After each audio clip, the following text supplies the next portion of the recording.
என்ன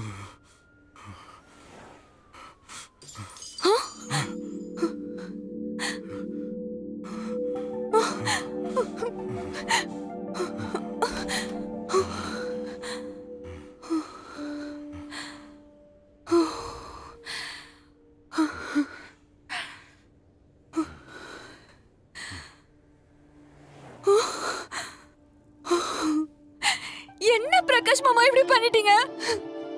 ஒண்ணும் இல்ல, எனக்கு ஒண்ணும் ஆகல. நான் தான் சொல்றேன்ல, எனக்கு ஒண்ணும் ஆகலன்னு. பிரகாஷ் மாமா, ஏன் நீங்க இப்படி எல்லாம் பண்றீங்க?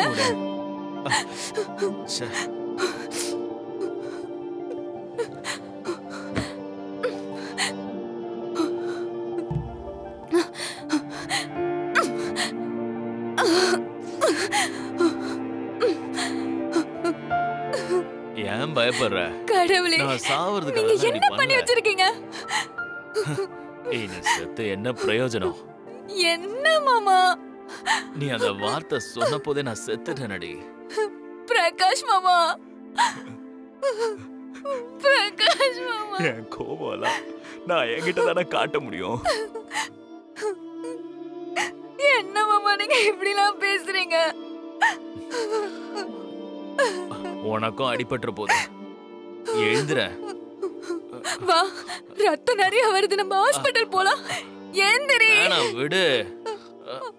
நீங்க வா. அப்புறம்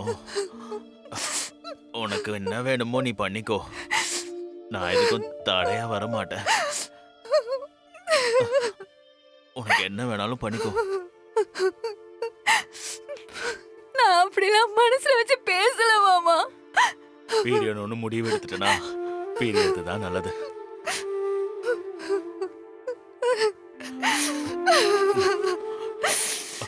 முதல் தப்பு, நான் இங்க வந்து தங்கி இருக்கவே கூடாது. எதுக்கு மாமா நீங்க இப்படி எல்லாம் பேசுறீங்க?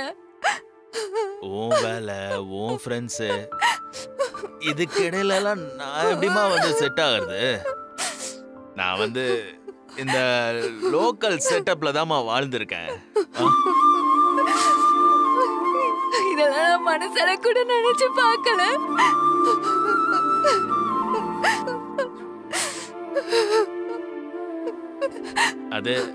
அதெல்லாம் ஒரு விஷயமே கிடையாது. உனக்கு என்ன பண்ணுமோ அதை பண்ணிக்கோ, சரியா?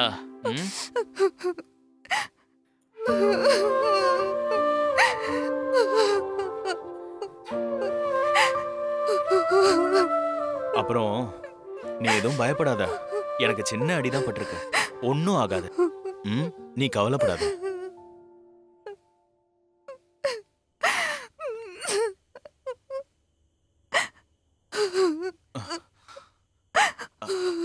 நீ அந்த மேகசின் கொஞ்சம் எடு.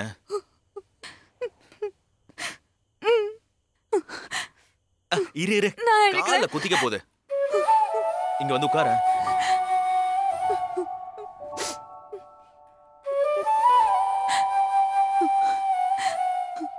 அம்மாவையும் பிரியாக்காவையும் எனக்கு எவ்வளவு பிடிக்கும் தெரியுமா? ஆனா அவங்களே அப்படி பேசினதை என்னால தாங்கிக்கவே முடியல. அதனாலதான் நான் அப்படி. சாரி. கொடுங்க, நான் கொண்டு போய் போடுறேன். அங்க போய் உட்கார.